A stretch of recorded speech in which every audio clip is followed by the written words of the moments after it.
उत्तर प्रदेश इन दिनों अपने चुनावी सरगर्मियों की वजह से काफ़ी चर्चा में है और ख़ासकर गोरखपुर जनपद।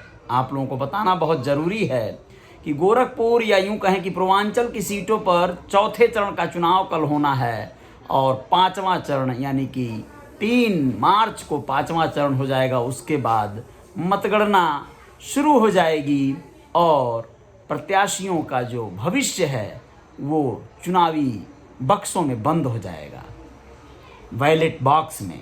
और उसके बाद 10 मार्च को जो परिणाम आएंगे उसके बारे में तो कौतूहल आप लोगों के बीच भी होगा, लेकिन इस बीच जो चुनावी रैलियां जमकर चल रही हैं उसके बारे में बताना बहुत ज़रूरी है। जी हाँ, नमस्ते, मैं अजय साहनी स्टार आप सभी के रियल रिपोर्टर न्यूज़ वाले पेज पर हाजिर हूँ।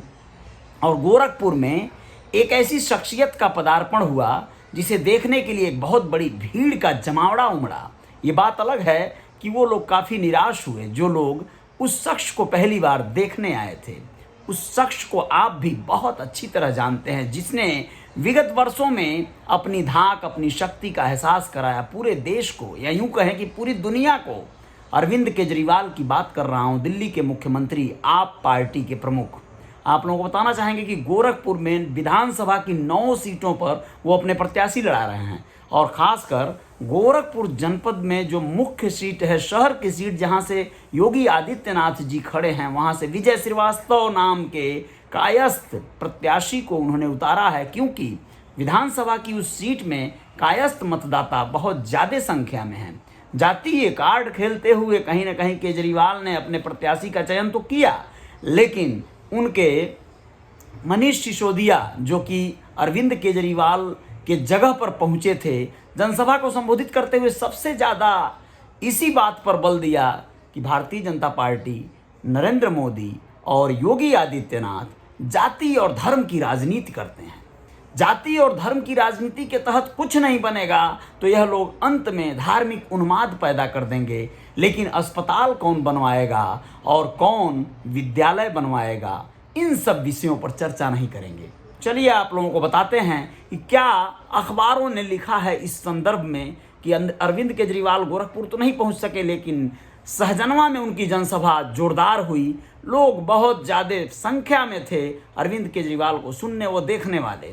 और गोरखपुर में थोड़ा भाजपा का सांस कहीं ना कहीं जरूर थमने का नाम तो लेगी, क्योंकि अरविंद केजरीवाल अपने आप में एक ऐसी शख्सियत हैं जिन्हें राजनीति में बेवजह ऐसे ही कुछ भी नहीं कहा जा सकता। कुछ तो किया है बंदे ने, बंदे में दम तो है। आप लोगों को बताना चाहेंगे कि उन्होंने मुख्यमंत्री योगी आदित्यनाथ और केजरीवाल के बीच चल रही जुबानी जंग और अब योगी के गढ़ में गोरखपुर पहुंच गए हैं। अभी हाल ही के दिनों में दोनों नेताओं ने एक दूसरे पर गंभीर आरोप लगाया और दोनों के बीच कोविड महामारी को लेकर ट्वीट वार हुआ। जी हाँ, ट्विटर पर बहुत सारे बातें कही गई। उत्तर प्रदेश के मुख्यमंत्री योगी आदित्यनाथ ने अरविंद केजरीवाल पर हमला बोलते हुए ट्वीट किया था, लिखा था, सुनो केजरीवाल, जब पूरी मानवता कोरोना की पीड़ा से कराह रही थी उस समय आपने यूपी के कामगारों को दिल्ली छोड़ने पर विवश किया था। छोटे बच्चों और महिलाओं तक को आधी रात में यूपी की सीमा पर असहाय छोड़ने जैसा अलोकतांत्रिक व अमानवीय कार्य आपकी सरकार ने किया था। आपको मानवता द्रोही कहें या फिर कुछ और। इस पर जवाब देते हुए सेम उसी लहजे में अरविंद केजरीवाल ने भी कहा था, ट्वीट किया था और कहा था कि आप तो बस रहने ही दो। उन्होंने भी लिखा, सुनो योगी, आप तो रहने दो। जिस तरह यूपी के लोगों की लाशें नदी में बह रही थीं और आप करोड़ों रुपए खर्च करके टाइम्स मैगजीन में अपनी झूठी वाहवाही के विज्ञापन दे रहे थे, आप जैसा निर्दयी क्रूर शासक मैंने कभी नहीं देखा।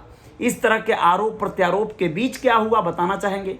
यही वजह है कि केजरीवाल ने यहाँ शहर विधानसभा सीट पर जातीय कार्ड खेलते हुए सबसे अधिक कायस्थ वोट वाले इस क्षेत्र से पहली बार विजय श्रीवास्तव को अपना प्रत्याशी घोषित करते हुए बीजेपी के माथे पर बल जरूर डाल दिया है। हालांकि दूसरी ओर राजनीतिक पंडितों का मानना है कि जातीय चुनाव के बीच भी यहाँ गोरखपुर में हिंदुत्व वोटिंग में एक अहम रोल निभाता है। शायद यही वजह है कि इस सीट से योगी आदित्यनाथ की हमेशा से जीत होती रही है। हालांकि यहाँ की सभी 9 विधानसभा सीटों पर आम आदमी पार्टी ने अपने प्रत्याशी उतारे हैं। दोस्तों, आप लोगों को बताना चाहेंगे, एक छोटा सा आंकड़ा आप लोगों के सामने पेश है जो पूरी तरह से सत्यापित नहीं कहेंगे लेकिन फिर भी है। क्या है, गोरखपुर शहर पर वर्तमान में 4,53,662 मतदाता हैं, जिनमें से 2,43,013 पुरुष हैं और 2,10,574 महिलाएं हैं।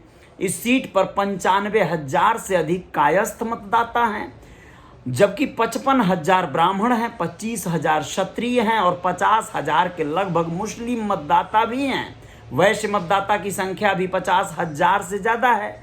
निषाद मतदाता यहाँ 25,000 से ज़्यादा हैं। दलित 25,000 से ज़्यादा, तो यादव 25,000 बताए जा रहे हैं। वहीं विश्वकर्मा 4,000, पंजाबी 7,000, सिंधी 7,000, बंगाली 6,000 मतदाता यहाँ पर गिनाए जा रहे हैं। ये आंकड़ा पूरी तरह से पक्का नहीं कहेंगे, लेकिन फिर भी जरूर कुछ तो है। आप लोगों को बताना चाहेंगे, उत्तर प्रदेश विधानसभा चुनाव में आम आदमी पार्टी और बीजेपी के बीच चल रहे सियासी संग्राम के बीच अब दिल्ली के मुख्यमंत्री और आम आदमी पार्टी के संयोजक अरविंद केजरीवाल की एंट्री गोरखपुर में हो गई है। जमकर 2 दिनों तक यहाँ पर बरसेंगे योगी पर, योगी के गढ़ में ललकारेंगे अरविंद केजरीवाल।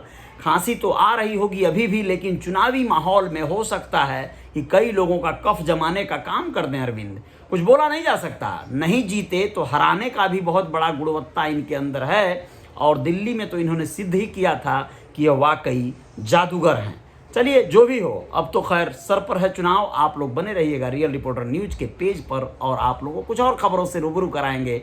लेकिन जय जयकार जारी रहे। इंस्टाग्राम पर फॉलो कर लीजिएगा मुझे, यूट्यूब चैनल जो है आप लोगों का रियल रिपोर्टर न्यूज स्टार, उसको भी सब्सक्राइब कर लीजिएगा, बेल आइकॉन प्रेस कर दीजिएगा और ऑल वाला बटन दबा दीजिएगा, जिससे कि आपको नोटिफिकेशन सबसे पहले मिल सके। जय हिंद, जय भारत, शुक्रिया।